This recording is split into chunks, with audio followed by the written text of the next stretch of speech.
Bismillahirrahmanirrahim. Assalamualaikum warahmatullahi wabarakatuh. Apa kabar anak-anak solehku di rumah? Apakah hari ini semuanya dalam keadaan sehat-sehat? Alhamdulillah. Sebelum kita memulai pelajaran kita pada pagi hari ini, marilah kita berdoa agar segala aktivitas yang kita kerjakan hari ini insya Allah diberkahi oleh Allah Subhanahu wa Ta'ala. Amin. Adapun pembelajaran kita pada pagi hari ini yaitu tematik, tema 2, subtema 3, pembelajaran ke-6. Adapun KD dan tujuan pembelajarannya, anak-anak solehku bisa membaca langsung ya.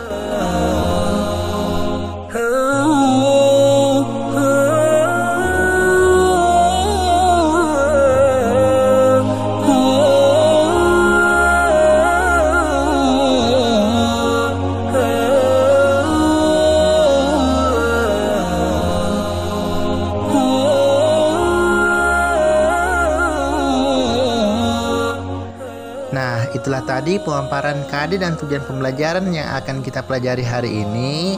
Untuk lebih lanjut, ayo anak-anak solehku simak video berikut. Bismillahirrahmanirrahim. Anak-anak solehku, pada pembelajaran pertama ini kita akan membahas tentang muatan pelajaran PKN. Persatuan dan kesatuan mengandung arti bersatunya macam-macam corak yang beraneka ragam menjadi satu kebulatan yang utuh dan serasi. Pada masa perjuangan kemerdekaan Indonesia, persatuan Indonesia adalah sebagai faktor kunci, yaitu sebagai sumber semangat, motivasi, dan penggerak perjuangan Indonesia. Hal tersebut tercantum dalam pembukaan Undang-Undang Dasar 1945 yang berbunyi, "Dan perjuangan pergerakan Indonesia telah sampailah pada saat yang berbahagia, dengan selamat sentosa mengantarkan rakyat Indonesia ke depan pintu gerbang kemerdekaan negara Indonesia yang merdeka, bersatu, berdaulat, adil dan makmur." Tahap-tahap pembinaan persatuan bangsa Indonesia yang paling menonjol adalah yang pertama, perasaan senasib. Perasaan senasib sebagai bangsa akan meningkatkan rasa persatuan seluruh rakyat Indonesia. Perasaan senasib karena faktor keterikatan terhadap tempat kelahiran atau menghadapi masalah tertentu. Dalam kurun sejarah, bangsa Indonesia pernah menjadi bangsa terjajah. Kondisi ini mendorong perasaan senasib bagi bangsa Indonesia. Selanjutnya, kebangkitan nasional. Kebangkitan nasional adalah sesi pergerakan perjuangan bangsa Indonesia yang mulai menyadari kondisi dan potensi sebagai suatu bangsa. Kebangkitan nasional Indonesia dipelopori kelahiran organisasi Budi Utomo pada tahun 1908. Ciri kebangkitan nasional adalah perjuangan bangsa Indonesia lebih diwarnai perjuangan untuk kepentingan nasional, bukan hanya kepentingan daerah. Selanjutnya, Sumpah Pemuda. Sumpah Pemuda merupakan penegas bagi bangsa Indonesia untuk mewujudkan sebuah negara yang memiliki identitas dan dicintai rakyatnya. Selanjutnya, Proklamasi Kemerdekaan. Proklamasi kemerdekaan pada tanggal 17 Agustus 1945 merupakan titik puncak perjuangan rakyat Indonesia. Peristiwa proklamasi kemerdekaan dan pengesahan Undang-Undang Dasar Negara Republik Indonesia tahun 1945 merupakan konsensus atau kesepakatan bangsa Indonesia bahwa pengaturan kehidupan berbangsa dan bernegara dilandasi oleh Pancasila dan Undang-Undang Dasar 1945. Kemudian disepakati mengenai bentuk negara, yaitu Negara Kesatuan Republik Indonesia dan masyarakatnya berada dalam satu bangsa. terdiri atas berbagai suku, ras, etnis, budaya, agama, dan norma-norma kehidupan yang mencerminkan Bhinneka Tunggal Ika. Pancasila dan Undang-Undang Dasar 1945 merupakan konsensus nasional menjadi panduan penting dalam menjaga persatuan dan kesatuan bangsa Indonesia dalam perjalanan sejarah sampai saat ini. Nah, anak-anak solehku, mempertahankan persatuan dan kesatuan pada masa kemerdekaan. Yang pertama, meningkatkan semangat kekeluargaan dan gotong royong. Yang kedua, menjaga keharmonisan antar suku, bangsa, dan agama. Yang ketiga, memperluas pergaulan dengan orang yang berbeda suku, bangsa, dan agama.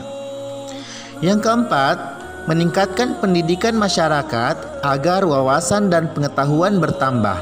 Yang kelima, meningkatkan rasa peduli sosial kepada orang-orang di sekitar. Yang keenam, melakukan pemerataan pembangunan hingga ke seluruh pelosok negeri.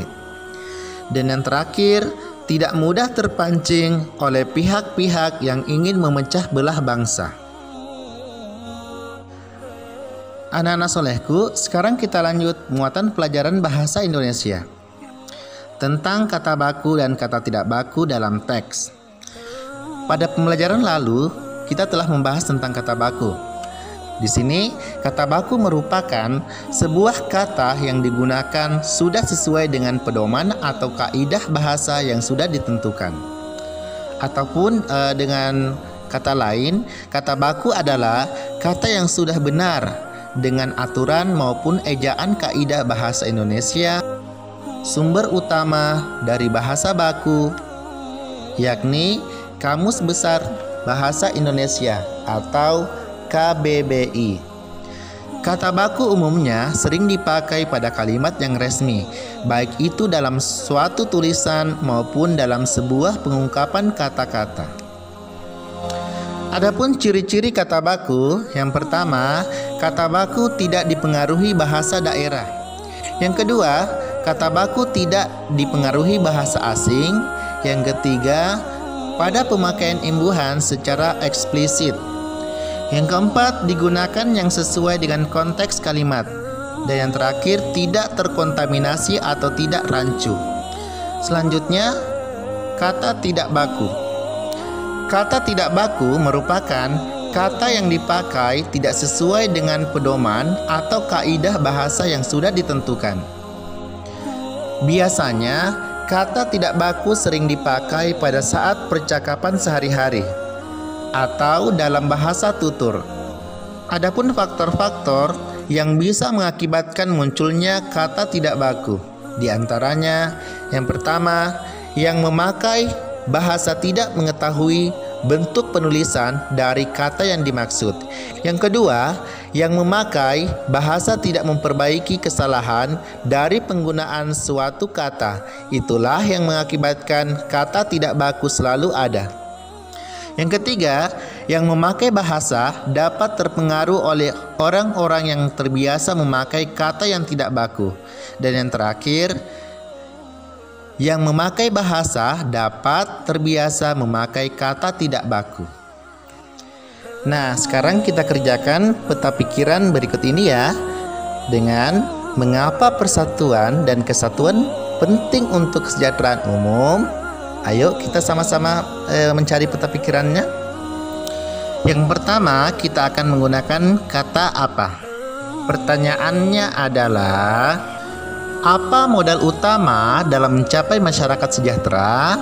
Jawabannya adalah, persatuan dalam keberagaman merupakan modal utama dalam mencapai masyarakat sejahtera. Kemudian kata tanya yang kedua adalah kata mengapa. Pertanyaannya adalah, mengapa rakyat yang bersatu dapat meningkatkan kesejahteraan rakyat? Jawabannya adalah, rakyat yang bersatu dalam suasana yang aman turut mendukung pelaksanaan pembangunan.